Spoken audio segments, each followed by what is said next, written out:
Cabildeo presenta Informe Especial con Amalia Pando. En las próximas horas, el cuerpo de un jovencito será enterrado en Huanuni. Un chiquillo que no terminó todavía la adolescencia, 16 años. Cristian Siles. Lo presentaron con la abreviatura RSQ. Acusado de ser ladrón de minerales, Juco, el ministro de Defensa pues no lamentó su muerte ni anunció una investigación para saber quién es el autor de las 2 balas que le llegaron en el hombro. Murió desangrado porque 2 balas en el hombro no eran motivo para morirse, pero todo hace pensar que este muchacho estaba en la mina de Huanuni, en Pozoconi, en el área de Pozoconi, y que allí recibió 2 balas por parte de los militares que están encargados ahora del control de las minas, y que después de recibir los disparos no avisó a los militares ni a nadie que había recibido los tiros por miedo a ser detenido y asesinado. Posiblemente pensaba que iba a salvar su vida y quería volver a su casa, y camino a la casa, en una calle de la zona Carazapata, en Huanuni, allí se desplomó y allí murió. Otra madre, otro padre, otros hermanos que están llorando una muerte sin sentido. No es la primera. El 14 de marzo pasado, otros 4, sí, jóvenes, porque 31 años, 21 años, fueron asesinados también por los militares, asesinados por los militares, que tienen la más grande de las impunidades para matar, acusados de ser jucos. Iban todos en un minibús a una fiesta, y por eso pasaron por el puesto de control militar que separa a Huanuni de Yayagua. Ellos venían de Yayagua y cruzaron a Huanuni y se dirigían a un pueblo donde había una festividad, y todos ellos iban en el minibús para la fiesta. Bueno, los militares les dieron orden de parar. Se asustaron, salieron del minibús. Bueno, a uno lo mataron a 100 metros del minibús. El minibús está cruzado por balas. Nadie sabe bien las circunstancias, la cronología. Lo cierto es que todos los que iban en el minibús salieron escapando por las pampas de Huanuni. Los militares los persiguieron, hicieron una cacería como quien caza liebres, y los mataron. 4. Los acusaron de jucos, que es la forma más fácil de justificar un asesinato. En relación a el jovencito que murió en las últimas horas, el ministro de Defensa, justificando la actuación criminal de los militares, dijo que hubo un intercambio de disparos en la mina de Huanuni, donde hay mucho robo de mineral. Intercambio de disparos. No hay intercambio de disparos. Ni en los acontecimientos del 14 de marzo tampoco hubo intercambio de disparos. No, los disparos solo salieron de las armas de los militares a los cuerpos de gente indefensa. Así sean jucos, cosa que no está comprobada, porque los familiares de los 4 fallecidos el 14 de marzo, los familiares de José Luis Nicolás García, Miguel Ángel Acerrico Mamani, tenía solo 21 años el muchacho. Bueno, los familiares dicen, ¿cuáles jucos? Estaban yendo a una fiesta. Y esto también eh, es razonable porque los jucus no pasan pues por el puesto militar. Entonces, los militares cometieron un cuádruple asesinato que no quiere ser esclarecido. No se quiere poner el nombre a quienes dispararon y mataron a estas personas. Miren, ya van 5 en lo que va del año, eh, vecinos, trabajadores mineros de Huanuni y Yayagua. Y así hubieran sido jucus. No hay norma que diga los jucus tienen pena de muerte. Pero además, por favor, eh, antes pues de emitir la sentencia, tiene que haber un debido proceso, una defensa, un abogado, un juez, un fiscal. No, acá pena de muerte. ¡Pran! Le meten la ráfaga y los matan a todos. Eh, no hay justificación para que los militares se lleven la vida de estos jóvenes. Mire, ya son 5 madres, ¿no?, que lloran sin consuelo, 5 madres que piden justicia y que no son escuchadas. Es más, nadie les pone el micrófono porque los medios están casi prohibidos en los hechos, amenazados, etcétera, etcétera, tal como lo establece un informe de Amnistía Internacional que se ha conocido en la fecha. Es decir, cuando se trata de derechos humanos, el gobierno de Evo Morales eh, pues es poco escrupuloso con las normas. No, si los militares matan, parece muy bien a Evo Morales, que sigan matando. Estos rostros de personas humildes, eh, el cuerpo del muchacho, ¿no?, de 16 años, un chico que ha tenido que pasar la infancia en la miseria, que ha vivido esos pocos años de su adolescencia sin que, sin que el gobierno de Evo Morales le dé una esperanza de vida, se la quitaron a los 16 años. Bueno, no son los únicos en un ambiente de confrontación brutal, de odio, de entre hermanos, porque esa es la habilidad de Evo Morales, poner frente a frente hermanos de un mismo sector. Si son mineros, frente a frente, cooperativistas frente a asalariados. Si son cocaleros, los del Chapare frente a los de los Yungas, y en los Yungas los oficialistas con los independientes. Y desata tal confrontación, tal odio, que cuando Evo Morales asiste a sus actos de proclamación, pues está pidiendo venganza, está pidiendo sangre, dice, sáquenlos a patadas. Bueno, no solo es a patadas.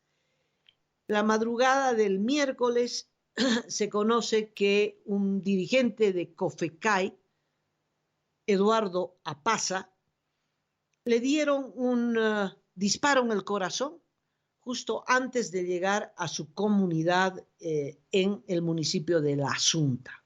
Como se sabe, La Asunta está siendo atacada por todos los flancos por el gobierno, atacada porque produce excedentes de coca, no, está siendo atacada porque no se someten a la directiva masista de los cocaleros, una directiva que ha nacido de manera forzada para contrarrestar a Deb Coca de Franklin Gutiérrez.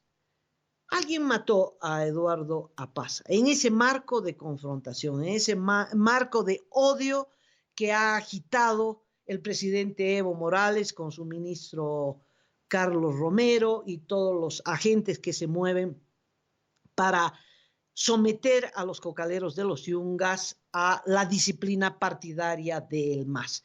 Y la forma más efectiva es la de las autorizaciones para la venta de la producción de coca. Si no estás en el MAS, si no tienes la firma del dirigente del MAS, tu coca no va a pasar.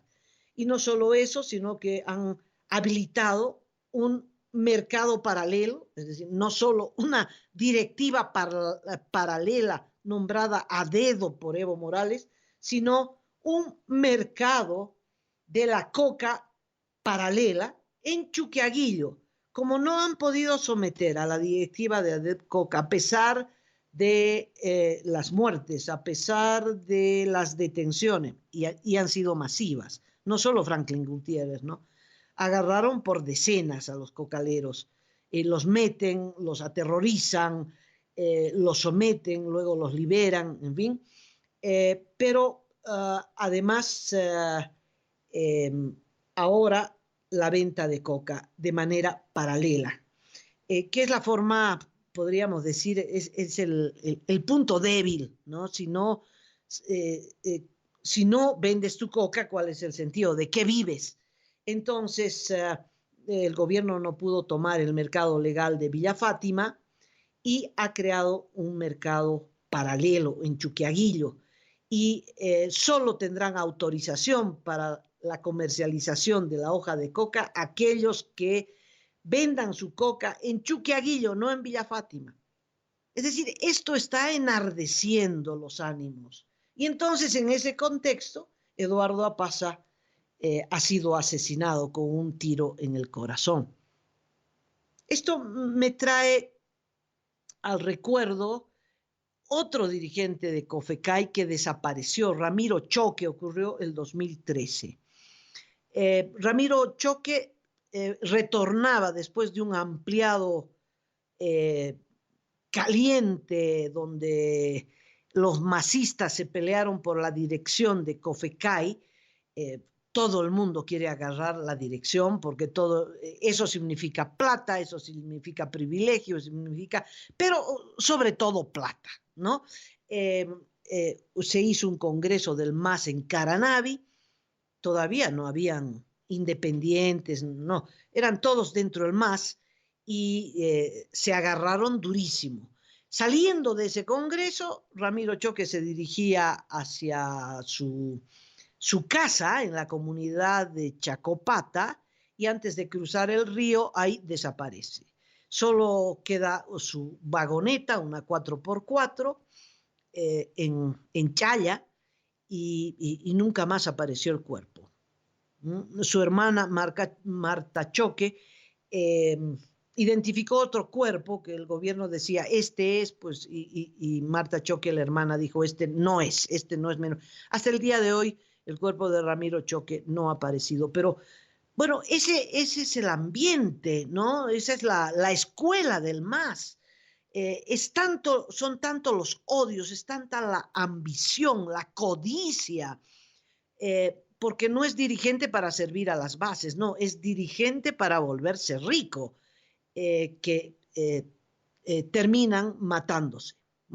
Ahora, el gobierno en relación a el último dirigente que fue asesinado, Eduardo Apaza, los masistas inmediatamente dijeron, son los de ADEP Coca, de Franklin Gutiérrez, los autores. No hay investigación, ni había habido levantamiento legal del cadáver cuando ya se acusa a Franklin Gutiérrez y a los de ADEP Coca, que están resistiendo al MAS en los Yungas, de ser los autores de este crimen.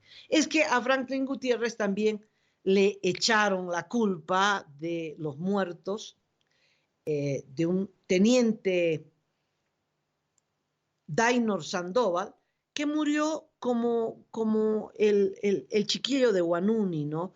En realidad, las balas que recibió Dainor Sandoval no eran mortales, pero el gobierno no lo recogió, no lo salvó y dejó que se desangrara, porque necesitaba el muerto para perseguir a Franklin Gutiérrez, para meterlos a todos presos y para someter a los yungueños a la disciplina del MAS. A pesar de la represión feroz que se desató, no han logrado ese sometimiento, pero al margen del resultado, el más significativo, es que el teniente Dainor Sandoval Ortiz murió desangrado por falta de atención médica. El gobierno no le dio atención médica. Y después del fallecimiento de este teniente, la zona de la Asunta, que estaba tomada por los militares muchos días, fue una zona militarizada, donde ya no se oía el trinar de los pájaros, sino las metralletas, las balas, la ocupación de los militares a cada comunidad, el rastrillaje, patadas a las puertas, gritos de las mujeres, llanto de las guaguas. Eso fue durante 15 días el terror en los Yungas. En medio de eso, dos cocaleros, ¿no? Uno muy joven, Eliseo Choque, y otro Carlos Vega, potosino, que había ido a trabajar a los Yungas, fueron detenidos, porque han detenido al que pudieron detener en esta cacería. Los agarraron y desaparecieron durante horas, de tal modo que fueron detenidos, y cuando aparecieron muertos, pero con signo de tortura, uno de ellos prácticamente decapitado, en manos de los militares, en manos de esta fuerza de tarea conjunta que utiliza el gobierno para reprimir, someter, torturar, matar, en el intento de someter políticamente a los rebeldes. Ahora es interesante este datito que es bueno, la fuerza de tarea conjunta, que es el ente represor, supuestamente solo para erradicar, pero no erradican, matan, ¿no?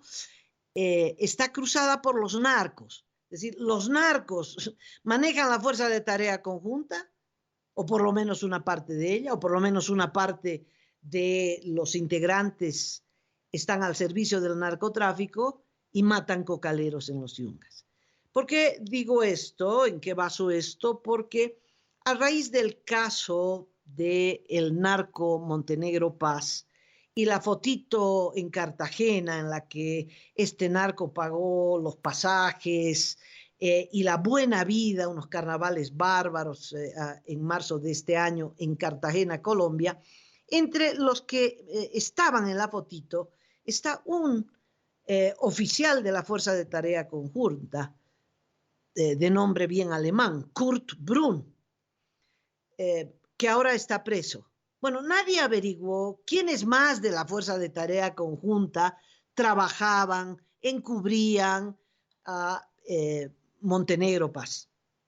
Nadie más quiere averiguar el fondo del asunto, pero esta Fuerza de Tarea Conjunta es pues la responsable de estas muertes. Cocaleros, mineros de Huanuni, muertos, ninguna esperanza del esclarecimiento de estos crímenes, porque lo último que quiere el gobierno es esclarecer, defender la vida y decirle a sus represores que no tienen autorización para matar. No, al revés, tienen autorización para matar, y la protección del gobierno y la impunidad que les da la estructura judicial. Jóvenes son las principales víctimas de este gobierno. ¿Se acuerdan de Jonathan Quispe Vila? Pues en mayo del año pasado lo mataron con una canica.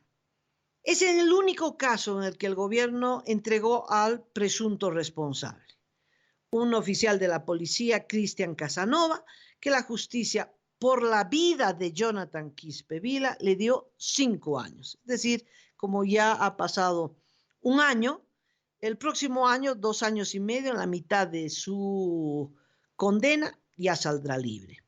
Seguramente llegaron a un acuerdo entre el Ministerio de Gobierno y Cristian Casanova, aunque él no aceptó nunca haber sido el autor del disparo. ¿Disparo de qué? De una canica.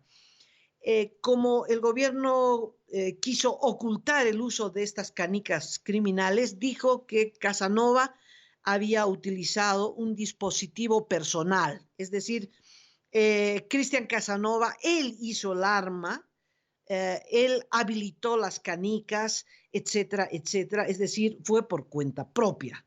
El muertito fue por cuenta propia, lo que es falso, porque la muerte de Jonathan Quispe Vila, estudiante de la UPEA, ocurrió en mayo del 18 y en febrero, ya en una represión a los cocaleros de los Yungas, una manifestación que se desarrollaba en Villa Fátima, la policía usó canicas y uno de los cocaleros recibió en el pecho una canica que le perforó, porque hacen unos huecos de 1,5 centímetros y más, y le perforó una costilla. De tal modo que con ese antecedente no se puede decir que fue una actuación individual y por cuenta propia del policía Cristian Casanova. Pero claro, Jonathan Quispe Vila no es el único joven asesinado. Lo irónico de esto es que luego el MAS hizo un operativo en la UPEA, unas elecciones fraudulentas, unas elecciones con amenazas, con extorsión, en fin. Lo cierto es que el MAS recuperó la UPEA, que fue el momento en el que verdaderamente enterraron a Jonathan Quispe Vila, enterraron su vida, su muerte, a sus asesinos. Ya en la UPEA nadie quiere hablar de Jonathan Quispe Vila. Es terrible cómo tapan estos asesinatos. Otros 2 estudiantes, un poquito antes del 2010, fueron asesinados por la policía en Caranavi después de un desbloqueo violentísimo. 2 chicos, uno de 19 y otro de 17, Fidel Mario Hernani y David Calizaya Mamani, fueron asesinados. Los chicos estaban en la plaza de Caranavi, apareció la policía disparando y los mataron. Ahora que fue Evo Morales a una proclamación en Caranavi, los familiares salieron, porque las madres no se van a olvidar jamás de sus hijos asesinados. Y entonces salieron a pedir justicia y los familiares también fueron brutalmente reprimidos, con Evo Morales presente, que pidió a Caranavi que vote el 100% por la reelección de Evo Morales, la cabeza de la muerte de estos 2 chicos, quiere el 100% de los votos de Caranavi. Y si eso ocurre, les dijo, les iba a dar lo que ellos pidan. Lo único que no van a poder dar Evo Morales es devolverles la vida a Fidel Mario Hernani y David Calizaya. Fíjense en las edades, ¿no?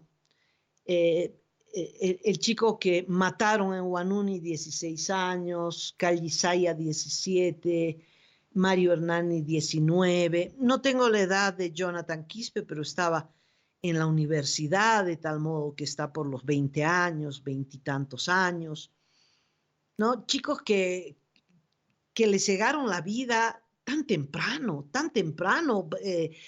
o porque salieron a una manifestación, o porque estaban en el lugar y en el momento inadecuado y recibieron las balas. ¿Cuál es la respuesta del gobierno? Impunidad. Impunidad y protección a los asesinos.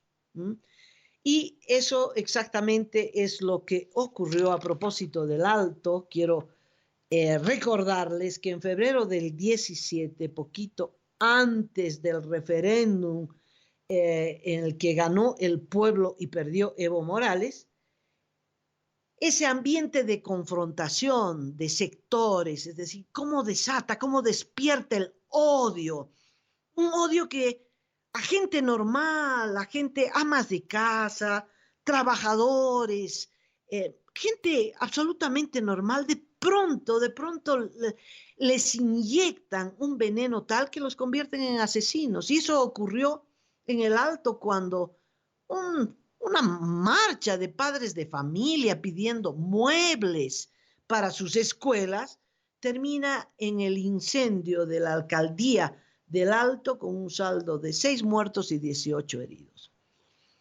Estaba metido el viceministro de gobierno, Marcelo Elío, quien está hasta el momento desaparecido, la cúpula de la policía, y claro, de esto tenía los detalles el actual ministro Carlos Romero. al que nunca se lo involucró en el caso, Marcelo Elío tampoco.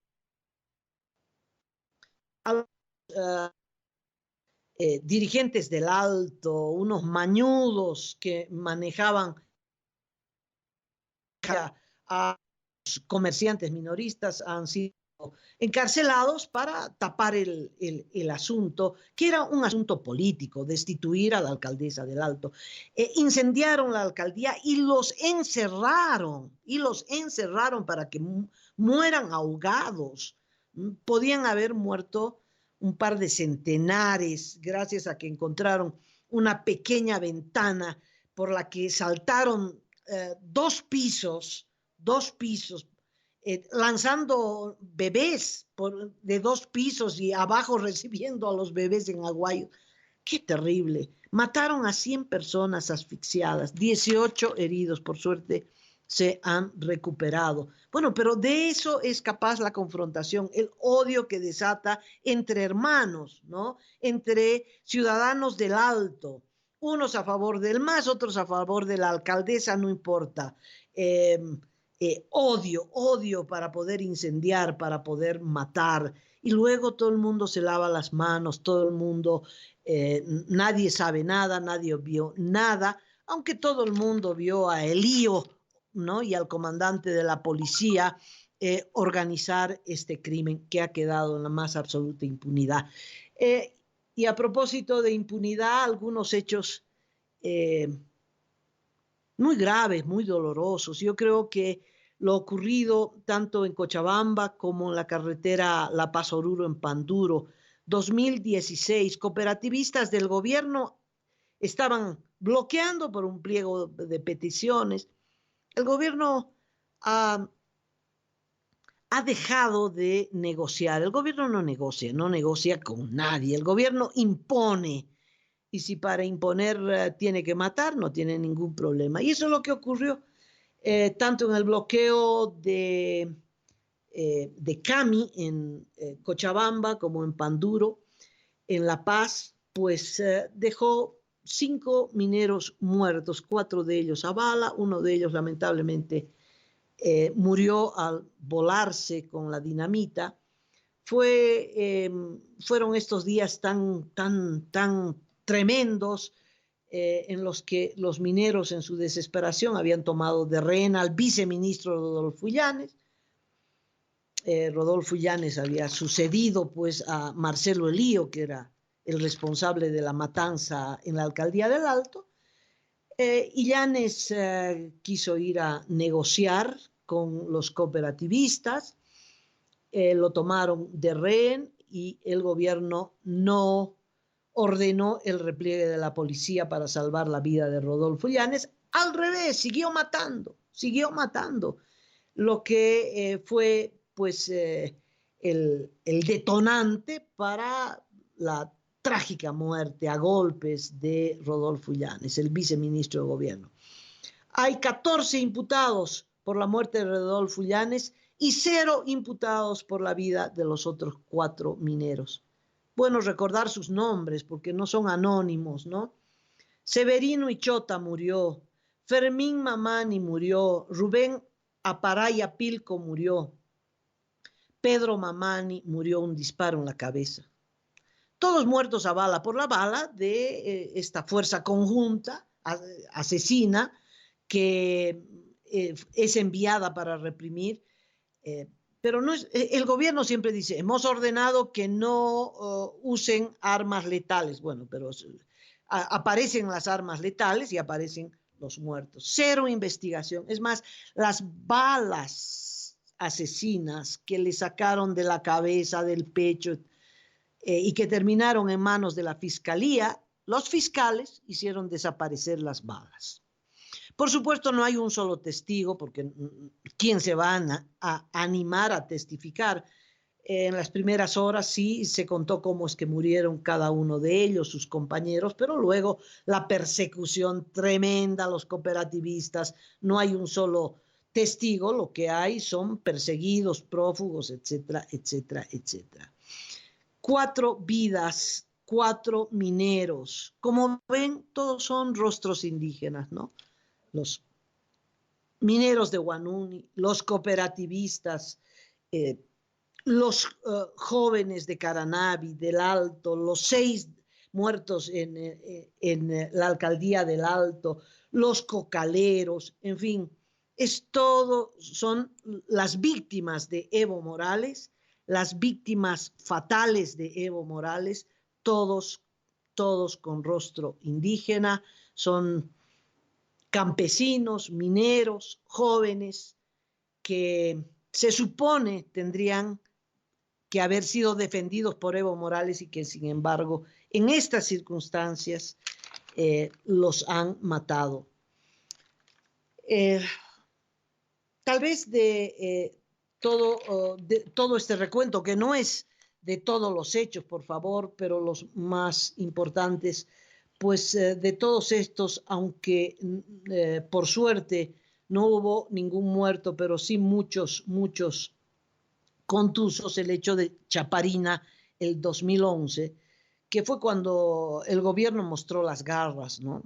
Así los voy a tratar si ustedes rompen con el gobierno, así los voy a tratar si ustedes no se someten a Evo Morales, y pues y así los trataron, ¿no? No les voy a recordar lo que fue Chaparina, pero fue doloroso, fue vergonzoso para el gobierno, están metidos todos los ministros, todos los viceministros de gobierno, aunque todo el mundo dijo que había visto los hechos por la televisión, de tal modo que el presidente y todo su gabinete frente a un televisor, enterándose de cómo la policía no reprimía, hacía llorar a las madres, arrancaba a los niños de sus brazos, bueno, lo concreto, 2 cosas terribles en este caso Chaparina. La impunidad, porque el viceministro de entonces, Marcos Farfán, fue sobreseído los policías, al único que le achacaron haber roto la cadena de mando al subcomandante Oscar Muñoz, que realmente no podía creer que él fuera el responsable de todo el operativo que armó el gobierno.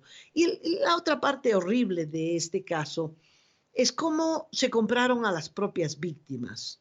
Melba Hurtado, una dirigente que estaba en la 8ª marcha, al hijo de Melba Hurtado lo golpearon tanto que vomitó sangre. Esto está grabado. Y después Melba Hurtado se vende, no por poco, le regalaron $3 millones del Fondo Indígena, y Melba Hurtado pasó a ser perseguidora, pasó a ser la cómplice para tapar los hechos de Chaparina. Esa es la parte dura, cómo el gobierno utiliza la plata, que es plata pública, plata de todo el mundo, para someter a la conciencia, humillar a tal extremo que una madre pueda encubrir a los autores de la golpiza brutal que le dieron a su hijo. En fin, en síntesis, ¿sabe cuántos muertos van en estos 13 años de gobierno? ¿Te acuerdas la estadística que lleva Cabildeo? Personas muertas en confrontación, muertes no esclarecidas, son 92 en total. Evo Morales subió al gobierno diciendo que él no iba a matar a nadie, que ese era tema de los neoliberales, en fin, ya van 92 muertos. Sánchez de Lozada fue destituido por el pueblo en un levantamiento popular porque mató a 60 personas. Bueno, Evo Morales le gana por 30. Sumando estos casos que me parece son los más duros, los que le he contado, pero hay muertos individuales y colectivos, en fin. Por ejemplo, en el bloqueo de los médicos en diciembre, enero del 18, en Puerto Pailas llegó la policía también,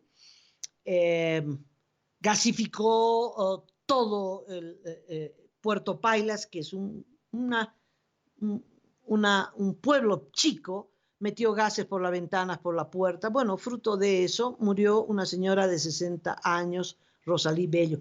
Bueno, y como eso, varios otros casos, en total 92. 92 personas que claman justicia, hay 92 madres, padres, hermanos, hijos, huérfanos, como resultado de la acción represiva y de la impunidad que impera en el régimen de Evo Morales para que estos crímenes, las circunstancias y los autores no sean esclarecidos. Muchas gracias por escucharme. Con otro informe especial estaré el lunes próximo. Cabildeo presentó Informe Especial con Amalia Pando.